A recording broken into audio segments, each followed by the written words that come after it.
So at this time, I'd like for us to receive Brother Eugene.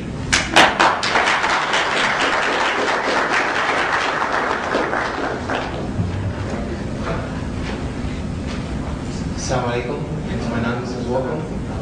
Bismillah ar-Rahman ar-Rahim. I begin in the name of God, who is most gracious, most merciful. I don't know if I will be able to tell you a story quite as colorful as the one you just witnessed, or as interesting. I'll do my best to attempt, God willing, inshallah. As the brother introduced me, my name is Yusha Evans, or some people know me as Joshua Evans. It's the same thing. The two words are synonymous. Yusha and Joshua are synonymous. Yusha is Arabic, Joshua is English.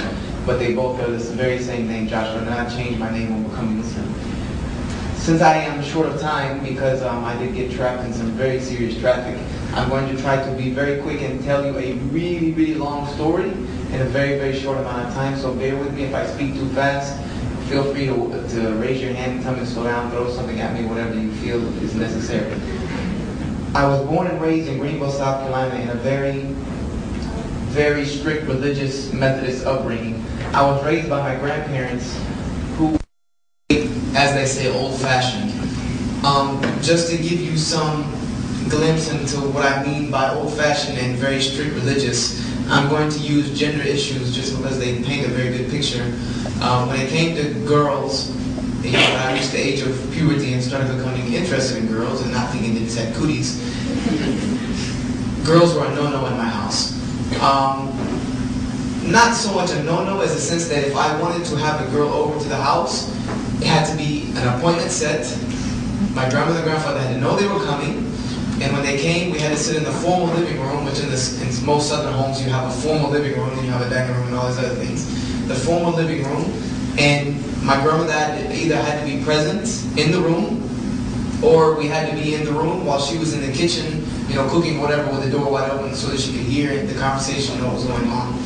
So that was the type of understanding that they had, and this was the type of strictness of the home that I grew up in. We were very religious in the sense that we went to church every Sunday. We went to church Sunday evenings and sometimes on Wednesdays. And then Wednesdays became more regular as I got older. That was considered in the South very religious. You were considered a very good patron of the church if you went Sunday evening, and Wednesday. And that was not very difficult considering the fact that the church from my home was separated by two houses. You walk out of my house, to the right, you pass one house, you pass another house, and you walk straight into the wall of the church. So it was not very difficult for me to go to church that often.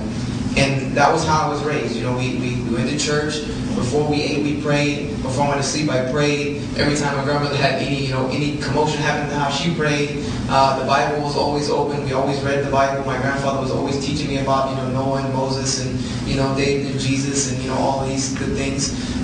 So this was just the environment that I was brought up in. My mother had stepped out of the picture. My father was working two jobs, which was the reason I was being raised by my grandparents.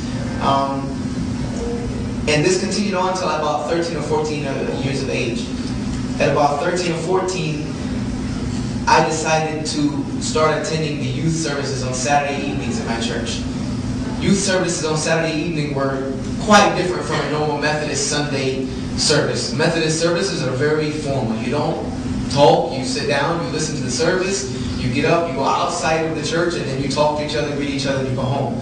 There's no shouting, there's no amen, go ahead, brother. There's none of that in a Southern Methodist church. You just don't do that. If you say something in a Methodist church, people look at you like, what is wrong with you? So, but Saturday evenings were quite different. They were held in the gym, and there was music, and there was games. We played basketball, we played all types of different games. And then we ate, we ate pizza, we ate, hamburgers or grilled out or whatever they did on Saturday evenings. And then at the end, the youth minister would give about a 30-minute sermon, on whatever the topic was that he decided to give it on. And the youth minister was a 19-year-old friend of mine. He wasn't really a friend of mine. He was someone that lived as I was walking to the church. He was the last house before you got to the church. So I had known him all my life growing up. And he graduated high school. I was a sophomore, he had graduated. So in my freshman year, he used to give me a ride to high school before I had gotten my license. And as I started going to the youth services, we became very good friends. And he was attending a university in Greenville called Bob Jones University. Anybody familiar with the South and with Bible colleges, well, Bob Jones will ring a bell very much. It's considered one of the most conservative Christian colleges in the country. In the fact that men and women are separated at Bob Jones. You don't walk holding hands on campus. The women have to have there's a dress code for women. They have to wear clothes that are not revealing. They have to wear shirts that come to the ankles, shirt sleeves that come to the ankles, skirts that come to the wrists, skirts that come to the ankles. The men have to dress in an attire that is not, flashy and things of this nature.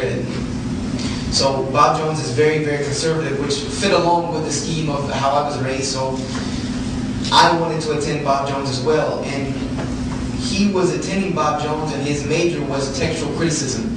Any of you here who might be a major of religion or anything of that nature might understand what textual criticism is. Textual criticism, to try to make a huge field very visible, it's a study that takes many manuscripts, any type of manuscript. When it comes to Christian textual criticism of the Bible, it takes manuscripts of the Bible, which we know just of the New Testament, there are hundreds and hundreds and hundreds and hundreds of thousands of copies of the New Testament. The book of Matthew might have 50, 60, 70, hundreds of thousands of copies, and none of these copies are exactly the same. Not one single is exactly the same to the letter. So what a textual critic does is he sorts through all of these. He learns ancient Greek, ancient Hebrew, and Aramaic, and he tries to find out the date on these texts, and then which ones are the oldest, and not only which ones are the oldest, but which ones are the most original. And what makes it so complex is that the oldest might not be the original, because the oldest might have been a copy that was copied from an altered text, and then that was copied and copied and copied and copied and copied. Or you might have the newer text, the newest one might have been copied directly from the original, so it might then in turn, even though it's the newer text, be the most original. So that's the job of a textual critic, which is not a very easy job. So this was his major. He was studying textual criticism. So as I befriended him, I became a layman textual critic, because as he was studying, I was studying. I was his study partner. I was a person that he shot ideas off of. I read his papers, things of this nature, and I read his textbooks. I would listen. He would record some of the lectures, and I would listen to them.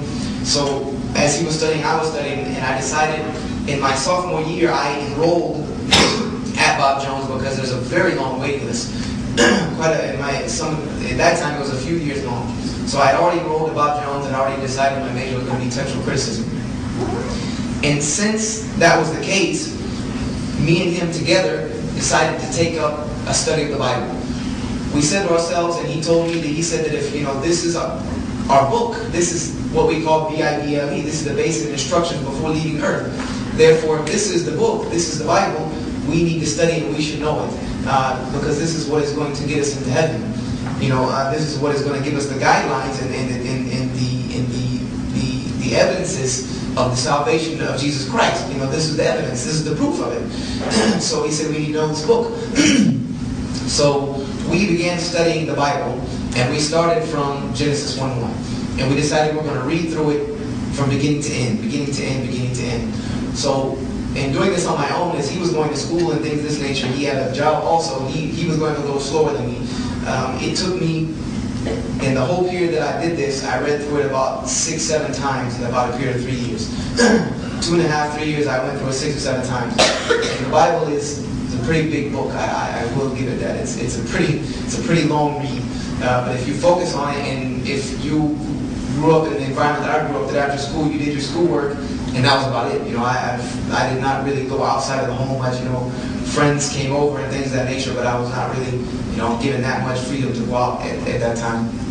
So I really was involved in these studies. And when he came home, I always wanted to have something to show him, because I always go to his house as soon as he came home from work or came home from school.